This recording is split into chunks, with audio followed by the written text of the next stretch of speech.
Voy a contarles a ustedes desde la academia a la cual pertenezco. Yo estoy en la Universidad de San Francisco de Quito, en Ecuador. Es la primera universidad privada. Tenemos 34 años de existencia y a lo largo del tiempo hemos ido poco a poco logrando un posicionamiento basados en un concepto que para el Ecuador era novedoso. Varios de ustedes deben conocer, que es el de las artes liberales. Déjenme hacer una pequeña declaración de posibles conflictos de interés. Como les comento, hago docencia e investigación universitaria por más de 20 años en varias universidades del Ecuador y fuera de él. Hago educación médica continua, que es auspiciada por la industria farmacéutica, y soy un apasionado defensor de la calidad de los medicamentos, de su uso racional y de la regulación adecuada al respecto. Lo que les voy a compartir es producto de mi propia investigación y de la experiencia que tengo en algunos años trabajando con VIH. Básicamente tengo casi 15 años trabajando con VIH en diferentes aspectos y las dificultades en países como el Ecuador con el abordaje de esta situación. Perdón, está un poco. Este es el coronavirus, este es el SARS-CoV-2 que nos ha mantenido durante estos 2 años y un poquito más en situación complicada. Un virus que afortunadamente y paradójicamente es de resolución espontánea en la mayoría de los casos. 8 de cada 10 personas que se contagian de la COVID no necesitan ningún tipo de tratamiento. Se curan espontáneamente. Y uno dice, ¿y entonces por qué viene lo de la pandemia? Si solo 2 de cada 10, porque esos 2 de cada 10 desafortunadamente tenían complicación, necesitaban hospitalización, terapia intensiva y podían morir. Y en un virus de alta transmisibilidad como el SARS-CoV-2, esos números comenzaban a dispararse de manera impresionante. En la región latinoamericana, Ecuador fue uno de los países de peor desempeño al inicio. Las imágenes eran dantescas de la gente muriendo en la calle y nosotros impotentes, sin poder hacer absolutamente nada. Y claro, clamábamos por alternativas para tratar de menoscabar ese proceso. Y la primera que se nos venía era tratamiento. Pero para los que no estén familiarizados con el desarrollo de los medicamentos, esta es la clásica pirámide de desarrollo de los medicamentos. Nosotros comenzamos con un montón de candidatos que van fracasando progresivamente y luego de un proceso de 10, 12 años logramos obtener un fármaco exitoso. Y frente a la COVID no podíamos esperar 10 años. No había forma, la gente estaba muriéndose de manera estrepitosa. Y empezamos a improvisar. Y por eso ustedes son testigos de sin número de tratamientos que se implementaban en el afán de intentar controlar el proceso. Unos con lógica, otros sin lógica total. Pero era la desesperación de tratar de menoscabar. Y claro, frente a la imposibilidad de tener tratamiento, surgió algo que parecía ilógico, ridículo en ese tiempo. Una vacuna. Ya se topó antes. Con VIH estamos 40 años lidiando y no tenemos una vacuna. Y surgió, saquemos una vacuna para COVID. Pero si estábamos a 10 meses de pelea con el virus, ¿cómo iba a ser posible? Pero claro, ahí se marca la diferencia de la importancia que se le puede dar a los procesos. Y entonces se unieron la industria, la academia, los gobiernos y pusieron ingerentes cantidades de dinero para buscar una solución y romper esa hegemonía. Y todo el avance que había en ciencia y tecnología se volcó hacia la COVID. Y apareció esta imagen, en la cual, si ustedes ven, en abril del 2020, salió publicado en dónde estábamos con el desarrollo de vacunas y que había vacunas 5 en fase 1 y parecía un pronóstico nefasto. ¿Cuántos años va a llevar esto? Pero vean lo que sucedió unos pocos meses después. En septiembre del mismo año, los números cambiaron dramáticamente. Y ahí nos llevamos el primer aprendizaje que yo no puedo dejar de mencionar. Cuando hay voluntad, se consiguen los cambios. Y logramos algo espectacular, tener vacunas en menos de un año. Y claro, la gente cuestionó y dijo, pero es que esas vacunas salen de la nada. Ustedes deben haber escuchado un montón de polémicas que son inventadas, son experimentales, no están bien hechas. Mentira. Son del mejor nivel tecnológico posible. Lo que pasa es que era una necesidad diferente de otros actores. Era una diferencia de prioridades. Y ahora parte de lo que tenemos que seguir empujando desde este foro es todo lo que se aprendió para COVID. Ojalá se aplique para otras cosas. Ojalá se aplique para otras pandemias que están latentes a lo largo del tiempo.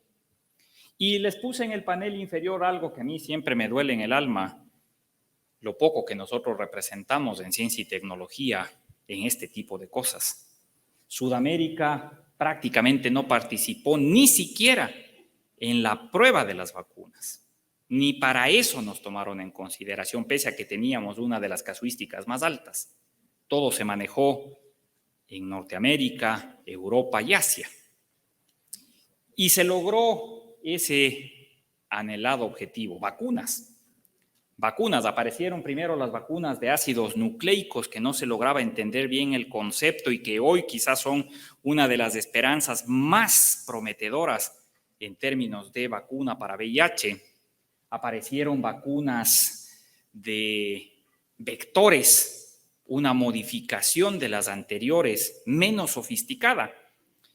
Y hago solo una puntualización porque cuando salieron estos dos tipos de vacunas, que fueron las iniciales, uno de los primeros clamores de los países eran que se liberen las patentes, que se liberen las patentes. Siempre hablamos de liberar las patentes. Ecuador es uno de los países que típicamente ha tenido liberación de patentes. Y pregúntenme en cuántos fármacos fabricamos. 0. Nada. ¿Por qué? Porque liberar las patentes no es la solución si es que no hay infraestructura, si es que no hay talento humano y si es que no hay inversión. Y entonces uno se da con la piedra en la boca, porque dice, ya me liberaron la patente y seguimos sin medicamentos, seguimos sin acceso. Entonces tampoco creamos que esa es la solución. Ahora con lo del Paxlovid se hablaba de que liberen las patentes. ¿Y quién va a producir? ¿Quién lo va a hacer? Siempre hay que reflexionar al respecto. Y esas vacunas salieron en una modalidad especial, algo que no habíamos visto en años, aprobaciones de emergencia, que también hay que entender adecuadamente. Una aprobación de emergencia no significa que no cumplió con los requisitos, significa que es acelerada y sin toda la exigencia para comercializar. Por eso estas vacunas no se vendían. Ahora empezó recién el proceso de regularización y ya hay algunas comercialmente disponibles. Eran solo para negociaciones teóricamente directas, ocultas la mayoría, secretas. Y todo lo que es oculto y secreto siempre termina teniendo algo oscuro por ahí, pero lastimosamente es lo que había. Y por eso, cuando salió la primera vacuna, sí que somos nosotros soñadores, decíamos, esa va a ser la historia de la pandemia. La primera vacuna se aprobó en diciembre y nosotros decíamos, para marzo, chau pandemia. Qué equivocados estábamos, porque comenzó la guerra del acceso, las inequidades que caracterizan a este proceso. Y esta es la realidad. Organización Mundial de la Salud dice que el 81% de las vacunas han sido concentradas en los países de medianos y altos ingresos y solo el 0.3% se ha destinado a los países de bajos ingresos. Y el mapa cambió y el mapa nos tiene así, rezagados. Hay países como el mío que afortunadamente tuvo cambio de gobierno y el nuevo gobierno hizo negociaciones un poco más acertadas y hemos cambiado la hegemonía. Pero hay otros países como los africanos que siguen rezagados y que no van a poder vacunar adecuadamente porque no hay acceso. Pero vacuna no era todo.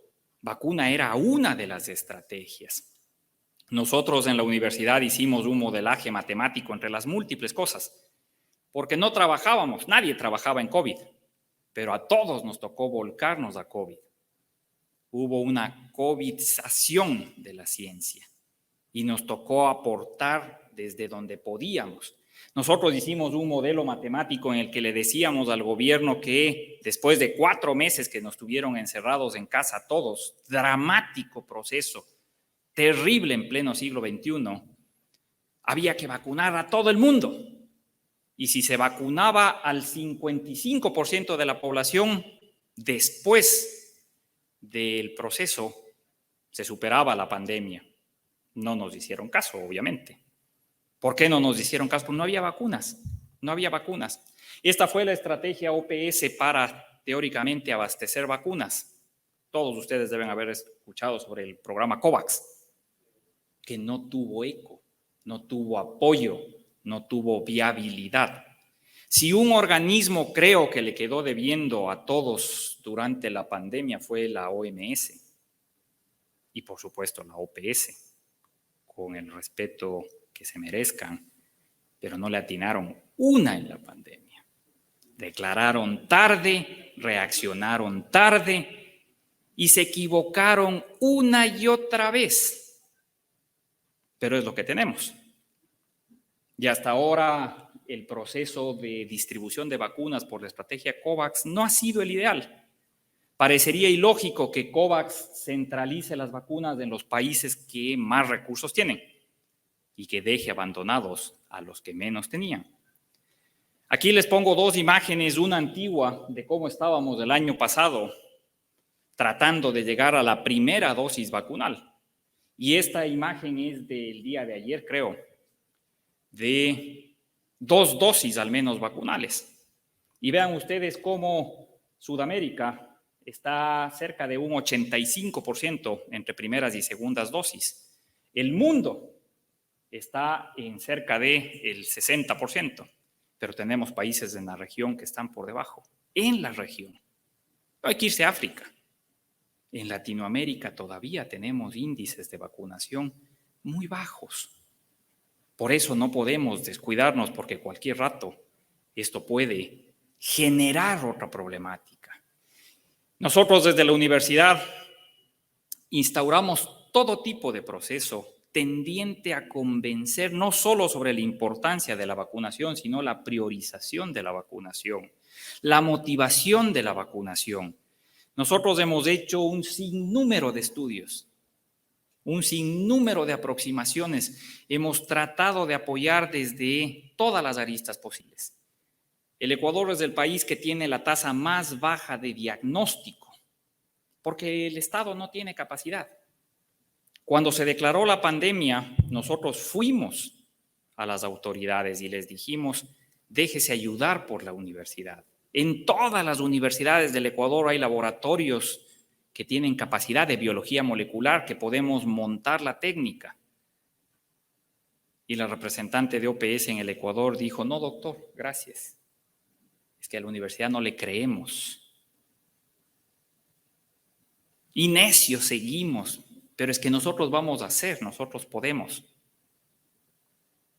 Y el Ecuador tuvo durante toda la pandemia la tasa más baja de diagnóstico. Y sin diagnóstico, ¿cómo se identifican los casos? Y nos fuimos a la sociedad civil, nos volcamos a educación, a hacer una campaña que no existía de comunicación sobre la transmisión aérea del virus, la necesidad de la mascarilla como elemento fundamental, la implementación de la vacuna, principalmente en los grupos de riesgo. Trabajamos con todas las asociaciones de los pacientes que tienen enfermedades catastróficas como cáncer, los pacientes que tienen enfermedades inmunosupresoras y, por supuesto, con todas las asociaciones que están vinculadas a personas que están viviendo con VIH, para motivarles, para incentivarles que sean prioridad número 1 de vacunación, que no tengan temor, que no tengan miedo, que no tengan reparo de vacunarse para que puedan estar protegidas lo más pronto posible. Y claro, todo ese esfuerzo logró que nosotros tengamos una presión para que frente al cambio de gobierno que venía en Ecuador, el presidente, que fue finalmente el ganador, hizo un compromiso que parecía imposible. Se comprometió que iba a vacunar a 9 millones de personas. El Ecuador es un país de 17 millones. A 9 millones, del 50% de la población en los primeros 100 días de gobierno. Y claro, decíamos nosotros, eso es politiquería, eso es virtualmente imposible. Pero lo lograron hacer. Y lo hicieron por una sola razón, por compromiso social. Porque todos los actores involucrados, increíblemente, y como no habíamos visto en años, remaron en un solo sentido. Y salió a vacunar la empresa privada, la academia, las Fuerzas Armadas, la Cruz Roja, todo el mundo se volcó a la vacunación. Y se logró llegar en el día 98 a los 9 millones de vacunados. Y ahí se desinfló. Como sucede, es que solo es importante a veces cumplir las promesas. Y ahora estamos en esta batalla. Lograr que la gente se ponga los refuerzos. La tasa de primer refuerzo está en alrededor del 36% de la población. Demasiado bajo para estar tranquilos. Demasiado bajos para pensar que el proceso se ha superado. Demasiado bajo para que nosotros cantemos victoria todavía frente a un virus tan caprichoso que ni estudiarle es suficiente para entenderle, porque cambia más rápido de lo que nosotros entendemos. Por eso es importantísimo para todos nosotros entender la transmisión aérea del virus, el cuidado que se debe tener en las zonas cerradas, la importancia del uso de la mascarilla, pero sobre todo seguir insistiendo en la vacunación como una de las estrategias primarias para la consecución de los buenos resultados que se puede tener frente a este proceso. Es lo que queríamos compartirles. Al terminar la sesión, con mucho gusto, si tienen preguntas, intentaremos responderles. Muy amables. Muchas gracias.